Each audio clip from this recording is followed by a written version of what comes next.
الذي خلق السماوات والأرض وما بينهما في 6 أيام ثم استوى على العرش ما لكم من دونه من ولي ولا شفيع أفلا تتذكرون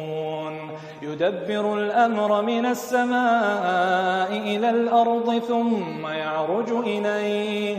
ثم يعرج